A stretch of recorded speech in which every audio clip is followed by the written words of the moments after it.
एक बेटा से कोई गलती हो गई थी। बाप उसे जब तराशता था ना तो उसे लगता था मेरा बाप कसाई है। बाप जब निर्माण करता है ना तो कुम्हार की भूमिका निभाता है। माँ जब निर्माण करती है तो कुम्हार की भूमिका निभाती है बर्तन को बनाने के लिए। एक बेटा सुधारते सुधारते भी सुधर नहीं पाया, बिगड़ गया और उससे गलत काम हुआ और जेल चला गया। लेकिन जब वो जेल चला गया, उसे गलती का एहसास हुआ तो उसने जेल से एक कागज भिजवाया अपने पिताजी के पास। पिताजी, मैं जेल से छूटूंगा 10 वर्ष बाद, कृपया करके यदि आप मुझे क्षमा कर सको तो मैं घर आऊं, और नहीं तो मैं कहीं भी चला जाऊंगा। मेरी चिट्ठी का जवाब देना।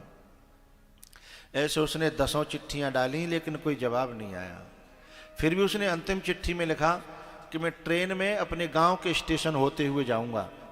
यदि तुमने मुझे क्षमा किया हो तो किसी पेड़ पर या कहीं कोई हरी झंडी काट देना तो मैं उतर जाऊंगा, क्योंकि मुझे पता है आपको मैंने बहुत ठेस पहुंचाई है। इसलिए एक हरी झंडी काट देना तो मैं उतर जाऊंगा। 10 साल पूरे हुए, रेल में बैठा।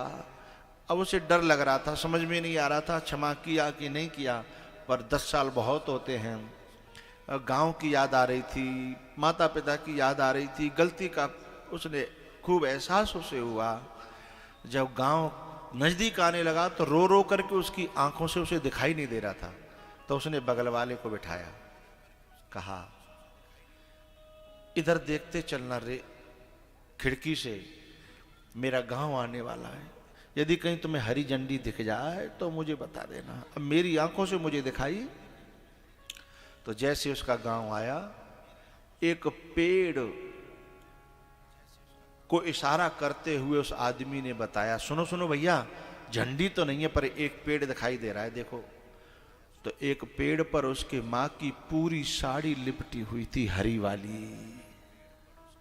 वहां ट्रेन रुकी और वो उतरा। उसके पेड़ के पास जब वो गया तो उसके पीछे से उसका बाप निकल करके आया। बोले, मैं झंडी के बराबर नहीं, मैं साड़ी से भी ज्यादा प्यार करता हूं, पर मैं बाप हूं ना तो मुझे आई लव यू कहना नहीं आता, क्योंकि मैंने तो हमेशा तुमसे जूते से बात की है ना, तो मेरे होठ उसके अभ्यस्त हो गए हैं, लव यू कहना नहीं आता। बेटा पांव में गिर पड़ा, पापा सॉरी, मुझे क्षमा करना। लेकिन आज के बाद मैं ऐसा कोई काम नहीं करूंगा जिससे आपका सिर नीचा हो।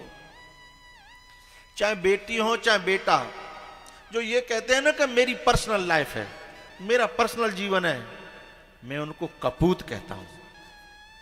जो बेटियां हैं ना, जो ये कह करके छोड़ करके माँ बाप को रोते हुए चली जाती हैं कि मेरी जिंदगी का फैसला मैं करूंगी, लेकिन वो कुलक्षणी और वे कुलक्षणे लोग ये भूल जाते हैं कि तेरी जिंदगी तेरी दी हुई नहीं है, इस जिंदगी को देने वाला कोई और है, इस जिंदगी को पोषने वाला कोई और है। तुम अपनी जिंदगी का फैसला करो, कोई बात नहीं, लेकिन तुम्हें पता है तुम्हारी जिंदगी के फैसलों से कितनों की जिंदगी के फैसले जुड़े हैं।